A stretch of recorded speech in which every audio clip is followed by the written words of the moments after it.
ये यहाँ के उद्घाटन के लिए जो नेम प्लेट लगाया जाता है वो है, उसकी व्यवस्था आपने देख ली। दिखाएं, ये जो जलमग्न कैंटीन है ये गोरखपुर विश्वविद्यालय का है। मैं कहना चाहते हैं, देख लीजिए एक ऐसा हालत है, आप यहाँ पर आकर बैठिए कुर्सी लगाकर। नमस्कार, गोरखपुर टुडे देख रहे हैं आप। मौजूद हैं विश्वविद्यालय परिसर के एक कैंटीन में। हम चाहेंगे हमारे सहयोगी से इस कैंटीन की व्यवस्था दिखाए थोड़ा सा। यहाँ पे मौजूद होने का कारण क्या है आप धीरे धीरे इस वीडियो में जान जाएंगे। ये देखिए, ये यहाँ के उद्घाटन का हम चाहेंगे हमारे सहयोगी से दिखाए। ये यहाँ के उद्घाटन के लिए जो नेम प्लेट लगाया जाता है वो है, उसकी व्यवस्था आपने देख ली। अब हम आपको लेके चलते हैं कैंटीन के अंदर। ये कैंटीन क्यों खास है गोरखपुर विश्वविद्यालय का, ये हम आपको दिखाएंगे और यहाँ पे जो छात्र हैं उनसे भी बातचीत करेंगे। हम चाहेंगे अपने सहयोगी से ये दिखाएं, ये जो जलमग्न कैंटीन है ये गोरखपुर विश्वविद्यालय का है। खास क्यों है ये यहाँ के छात्र खुद ही बताएंगे। यहाँ पे कुछ लोग हैं, उनसे बातचीत करने का हम प्रयास करेंगे। हम चाहेंगे अपने सहयोगी से चलते रहे और इसको दिखाएं कि इस गोरखपुर में किस तरीके की, गोरखपुर विश्वविद्यालय में किस तरीके की अव्यवस्था फैली हुई है। इसको लेकर के तमाम सवालिया निशान प्रशासन पे उठाए जाते रहे हैं। हम चाहेंगे यहाँ पे कुछ लोग हैं, उनसे पूछेंगे इस जलमग्न कैंटीन के बारे में। छात्र नेता हैं, एक्टिव हैं इस समय जितने भी ये राजनीतिक चीज़ें हो रही हैं। तो ये जलमग्न जो है गोरखपुर विश्वविद्यालय, जिम्मेदार कौन है इसका? अब गोरखपुर विश्वविद्यालय का यह कैंटीन है, तो गोरखपुर विश्वविद्यालय के कैंटीन प्रबंधन सहित जिसके अंडर में ये चलता होगा, जिम्मेदारी तो सर्वप्रथम उन्हीं के ऊपर जानी चाहिए। यहाँ पे कुछ छात्र हैं, उनसे भी बातचीत करेंगे कि क्या दिक्कत है। ये जो भाई साहब, ये जो जलमग्न कैंटीन है देख के कैसा लग रहा है? अति सुंदर, अति सुंदर। यूनिवर्सिटी के ऐसे ही हालत रहना चाहिए। अब कुलपति जी तब पता चलेगा छात्रों का क्या हालत है ना। इससे बड़ी शर्मिंदगी की बात कोई नहीं हो सकती है। ये यूनिवर्सिटी में सबसे शर्म का समय है। ये जो कुलपति जी हैं वास्तव में शर्म का युग है। वास्तव में इस पर मुझे गर्व होता है।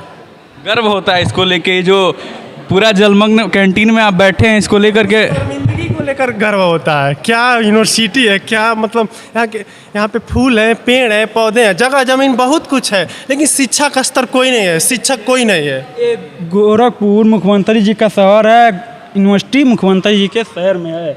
ऐसा हालत है। मुख्यमंत्री जी आप खुद देखिएगा आकर, यहाँ पर मुख्यमंत्री जी को आना चाहिए। देखिए, यूनिवर्सिटी केवल शब्दों में कहने लायक है। हम यूनिवर्सिटी कह सकते हैं, लेकिन वास्तव में जो यूनिवर्सिटी के गुण होना चाहिए वो कोई शिक्षा का स्तर ही नहीं है।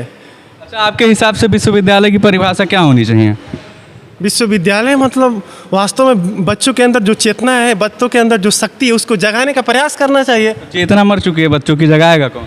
हाँ, चेतना मरने का एक रीज़न है कि बच्चे आपस में राजनीतिक विचारधारा के आधार पर बटे हुए हैं। छात्र मुद्दा की बात आती है तो फिर भी पार्टी मुद्दे की बात करने लगते हैं, लेकिन वहाँ पे छात्र मुद्दा है तो वहाँ पे मतलब सब लोगों को एकजुट होना चाहिए। अगर जो सच में कहें तो सबसे बड़ी गलती युवाओं की है। अच्छा, आप किस पार्टी के समर्थक हैं? हमको लग रहा है कुछ बताइए। नहीं, बताइए।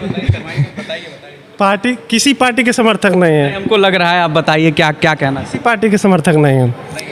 हाँ, हमारा मूल विचारधारा भगत सिंह है। भगत सिंह मेरे जीवन का दर्शन है और प्रेरणा है। हमारी भारत माता ये सब कुछ है और कुछ नहीं। कुछ कह रहे हैं? ये छात्र को ऐसे कर रहे हैं, किसी पार्टी से संबंधित है। अब छात्र हैं भाई, तो छात्र ने बात की राजनीति की। चलिए छोड़िए उसको, बताइए इसके बारे में। अब इसका हालत हमें कुलपति जी आइए, आप यहाँ पर बैठिए। हम उनसे निवेदन करते हैं कि आप आइए यहाँ पर 2 मिनट रुकिए, पता चल जाएगा आप यहाँ पर सब बच्चों का क्या थी है माहौल। अच्छा, इसके पीछे का कारण नहीं पता चल पा रहा है कि ये कहाँ से, बताइए। जो जलमग्न कैंटीन है इसको लेकर के क्या कहना चाहेंगे?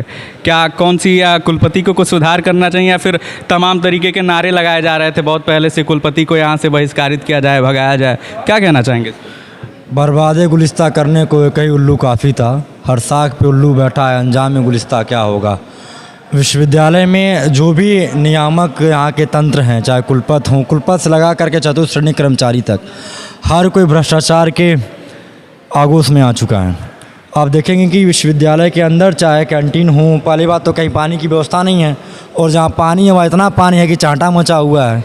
तो ऐसे ही आज हम लोगों ने कैंटीन के प्रबंधन से बातचीत भी किया इस बात को लेकर के, और उन्होंने आश्वस्त किया कि इस चीज़ें भी सही कर दी जाएंगी, और अगर नहीं सही होंगी तो भाई हम लोग का अपना हथियार है, सदन तुम्हारी सड़क हमारी, ठीक है। कुलपति जी काम नहीं करेंगे तो हम लोग सड़कों पर बैठेंगे, घेराव होगा, विश्वविद्यालय बंद होगा, कैंटीन बंद होगा, धरना प्रदर्शन होगा, और हमको लगता है कि ये चीज़ें उनको सही करनी पड़ेंगी। अच्छा, यहाँ पे पीछे कुछ छात्र बैठे थे, वो कह रहे थे युवा क्या करें, युवा तो राजनीति में बटे हुए हैं, आप आंदोलन करने की बात करते हैं, तो दोनों चीज़ों में सिमिलरिटी जो है किस तरीके से देखते हैं इसको?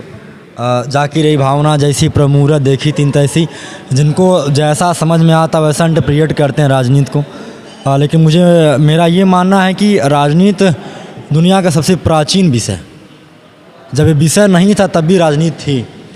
और अगर कहा जाए राजनीति कचड़ा है, तो चाणक्य ने कहा था अगर कचड़े को साफ़ करना है तो हमें कचड़े में उतरना पड़ेगा। अगर वहाँ पे कचड़ा फैला हुआ है, इसको हम देख के सही नहीं कर देंगे, कचड़ा कचड़ा कचड़ा। अगर कचड़ा साफ़ करना तो हमको झाड़ू लेके उतरना पड़ेगा, ठीक है। तो ऐसे ही है राजनीति, ठीक है। जो लोग उसको बुरा कहते हैं, तो उस बुराई को दूर करने के लिए भी अच्छे लोगों को राजनीति में आने की आवश्यकता है।